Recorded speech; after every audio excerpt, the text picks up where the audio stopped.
Ginpanindugan ni Ombudsman Jesus Crispin Boyeng Remulla nga wala sang labot sa politika ang pagproseso sa mga reklamo batok kanay Senador Joel Villanueva kag Senador Francis Chis Escudero. Ini kasunod sang desisyon sang Office of the Ombudsman nga hindi pagbatunon ang rekomendasyon sang Department of Justice sa flood control related complaint batok kay Villanueva bangod kulang.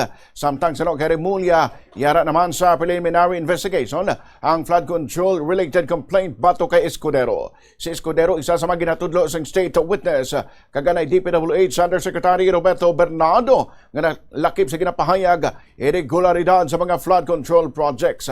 Apang ginpanginwala ni Escudero ang tanan nga aligasyon kaginsiling nga wala sa sang direkta nga kang tanan sa sining nga transaksyon. Samtang ginpaatag naman ni Remulla nga wala sang ginahimo nga kasugtanan ng ombudsman sa bisang kay sino may kang tanan sa ilang mga kaso. Sunod sa iya, ang tanan nga legal nga proseso kag desisyon himuon sa korte kag hindi sa politika. Matandaan nga pareho sa Villanueva kag Escudero nga kaalyado anay sang faction na Senador Alan Peter Cayetano apang pareho man nga nagsaylo sa majority block sa Senado nga mong iya ni Senate President Sherwin Gatchalian. Sir, yung case Escudero. Malapit na.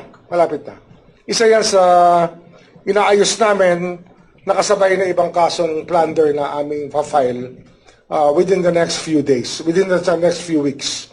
Maybe it will take 2 to 3 weeks more for us to file cases in the courts and for preliminary investigation.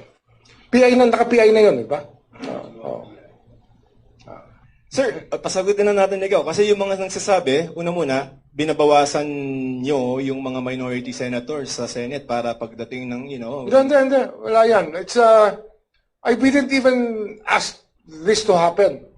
All the evidence came from, where. Diba? Hindi naman namin hiningi ito mangyari.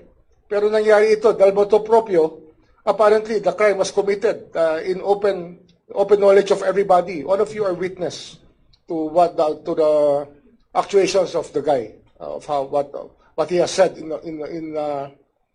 public. That of course, given the sworn statement that he has executed, will actually make a case for his being charged of black. Si Ombudsman Jesus Crispin Boyeng Remulla